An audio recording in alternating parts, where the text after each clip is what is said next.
গণতান্ত্রিক চর্চায় বিশ্বাসী বাংলাদেশ জাতীয়তাবাদী দল এমন একটা দল দেশের মানুষের অধিকার প্রতিষ্ঠায় কাজ করে। এই জন্যই আমার বিএনপিকে চুজ করা। আমি তো নির্বাচনী ক্যাম্পেইনও করেছি আসলে বিএনপির পক্ষে। বিএনপি একটি গণতান্ত্রিক প্র্যাকটিসের দল। আমি জুলাইয়ের না ভোটের পক্ষে ছিলাম। গণতান্ত্রিক চর্চায় বিশ্বাসী বাংলাদেশ জাতীয়তাবাদী দল এমন একটা দল যে গণতন্ত্রের চর্চার মাধ্যমে দেশের মানুষের অধিকার প্রতিষ্ঠায় কাজ করে। এই জন্যই আমার বিএনপিকে চুজ করা।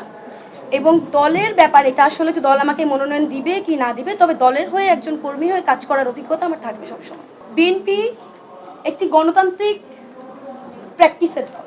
বিএনপিতে গণতন্ত্রের প্রপার প্র্যাকটিসটা হয়।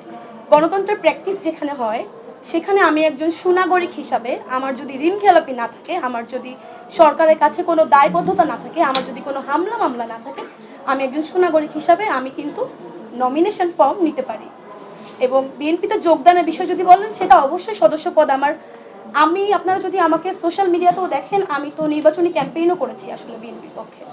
সুতরাং আমার এটা সদস্য পদ অনেক আগেই নেওয়া ছিল, আমি কাজ করছিলাম। এই যে গণভোট, এই যে জুলাইয়ের ম্যান্ডেট, এটা এইভাবে না, এই প্রক্রিয়াতে না, এই কর্তৃত্বে আসলে না। আমার না ভোটের ক্যাম্পেইনটা এরকমই ছিল যে এতগুলা দফা, এতগুলা আলাপকে আপনি যখন 4 বাক্যে এনে একটা হ্যাঁ বা নাতে উত্তর চাইবেন, তখন এটা আসলে কতখানি জনগণের জন্য বোধগম্য, কতখানি আমাদের কাছে বোধগম্য, এটা তো আসলে আমাদের জানা নেই। যার জন্য আমি জুলাইয়ের না ভোটের পক্ষে ছিলাম। কিন্তু জুলাই সনদের বাস্তবায়নের পক্ষে অবশ্যই আমরা সবাই, এবং আমার দলও আসলে সেখানেই কাজ করে। যারা এত বছর এত রকমের সংগ্রাম করেছেন, এতভাবে অত্যাচারিত হয়েছেন, দীর্ঘ সময় ধরে অত্যাচারিত হয়েছেন, তাদেরই কিন্তু এই দীর্ঘ সময়ের লড়াইয়ের একটা প্রতিফলন হচ্ছে জুলাই আন্দোলন। হ্যাঁ, যে দীর্ঘ 17 মাসে আমাদের যে অত্যাচার ছিল, যে নিপীড়নের মাধ্যমে মানুষ গিয়েছে, সেটারই একটা প্রতিফলন ঘটেছে সারা দেশের সকল স্তরের মানুষের মাধ্যমে জুলাই আন্দোলনে। সুতরাং এখানে আসলে কেউ বা দলের নেত্রীরা আসলে এখানে তারা অবশ্যই তাদের জায়গা থেকে দলের জন্য সর্বোচ্চ করেছেন, দলের জন্য সর্বোচ্চ করছেন, তাদের বিষয়ে অবশ্যই দল দেখবে। তবে আমার কথা তো ওইটাই, আমি যেহেতু ছোট মানুষ, একজন ক্ষুদ্র মানুষ, আমার রাজনৈতিক অভিজ্ঞতা কম, কিন্তু মানুষের সঙ্গে কাজ করার অভিজ্ঞতা যেহেতু আমার আছে, এবং জেনজি এবং জেন আলফা নেক্সট যে জেনারেশন, আমার যে তরুণ প্রজন্ম, তাদের কণ্ঠস্বর হওয়ার মতো সক্ষমতা যেহেতু আমার আছে, আমি আমার এই সক্ষমতা এবং আমার দলের অভিজ্ঞতাকে নিয়েই আগাতে চাই। আমি বিশ্বাস করি আমি খুবই ক্ষুদ্র মানুষ, আমি রাজনৈতিক অভিজ্ঞতায় খুবই ছোট মানুষ, কিন্তু আমার যেটা আছে সেটা হচ্ছে আমার সাহস, তরুণদের কণ্ঠস্বর, এবং আমি চাই প্রবীণদের সেই অভিজ্ঞতা এবং আমার তরুণদের কণ্ঠস্বরকে একসঙ্গে মার্চ করি আমার রাজনীতিটা আসলে আগাতে। ফর্মের দাম আসলে 2000 টাকা, এবং এরপর জমানত হিসাবে দলকে 50,000 টাকা দিতে হয়। সেই 50,000 টাকায় আমি আসলে দিচ্ছিলাম। এখানে আমি যদি একটু আপনাদেরকে বলি যে আমি যখন ব্যাগ খুলে টাকা দিচ্ছিলাম, আমার মনে হয় এটা ওখানে যে 900 ফর্ম তোলা হয়েছে, যে 900 নারী প্রার্থী আছেন, সবাই এই একই প্রসেসের মধ্যে দিয়ে গিয়েছে।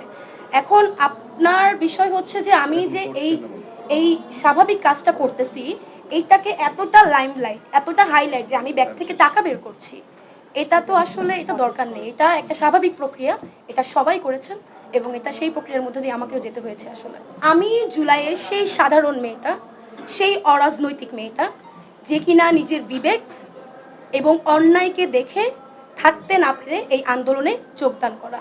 আন্দোলনের পর আমার যে স্বাভাবিক কার্যক্রম, আমার সমাজসেবা, আমার মানব সেবা, আমার মানুষের জন্য করা কাজ, আমার মানবাধিকার নিয়ে করা কাজ, আমি আমার সেই কাজগুলাই করছিলাম।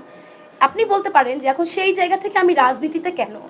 দীর্ঘ সময় আমি আসলে জেনেছি, আমার অভিজ্ঞতার দরকার ছিল, আমি সেটাকে আহরণের চেষ্টা করেছি। একই সাথে আমি যখন দেখলাম আমাদের জুলাইকে কুক্ষিগত করে বিভিন্ন মহল তাদের ব্যক্তি স্বাধীনতা বা দলীয় স্বাধীনতা হাসিলের চেষ্টা করছে, জুলাইকে ফ্যাসিস্ট আওয়ামী লীগের মতো 71কে যেমন তাদের নিজস্ব সম্পত্তি তারা বানিয়ে ফেলেছিল, জুলাইকেও কোনো না কোনো পক্ষ তাদের নিজস্ব দলীয় সম্পত্তি বানানোর চেষ্টা করেছে। তখন আমার মনে হয়েছে, যেহেতু আমি এই আন্দোলনের একজন নেতৃত্ব দানকারী, আমার দায়বদ্ধতা আছে পুরো দেশের কাছে, সেই দায়বদ্ধতার জায়গা থেকে আমি রাজনীতিতে আসা এবং আমার জুলাইকে এই কুক্ষিগত করা হাত থেকে রক্ষা করার দায়িত্ব তো অবশ্যই আমাদের সবার। আমি ক্লাস 9-10 থেকেই বিভিন্ন অ্যাক্টিভিজমের সঙ্গে যুক্ত আছি। আমি আমার ছাত্র জীবনে কখনোই কোনো রাজনৈতিক দলের সাথে, কোনো রাজনৈতিক উইংয়ের সাথে কখনোই সম্পৃক্ত ছিলাম না। এখন কেন আমি বামের রাজনীতির সঙ্গে যুক্ত ছিলাম এমন প্রশ্ন, বা কেন আমি এনসিপির সঙ্গে যুক্ত ছিলাম এমন প্রশ্ন, আমার মনে হয় এই প্রশ্নগুলো অবান্তর। আমি আমার ছাত্র জীবনে কখনোই কোনো রাজনীতির সঙ্গে ছিলাম না। খবরের কাগজ, নিখাত, নির্ভীক, নিরপেক্ষ।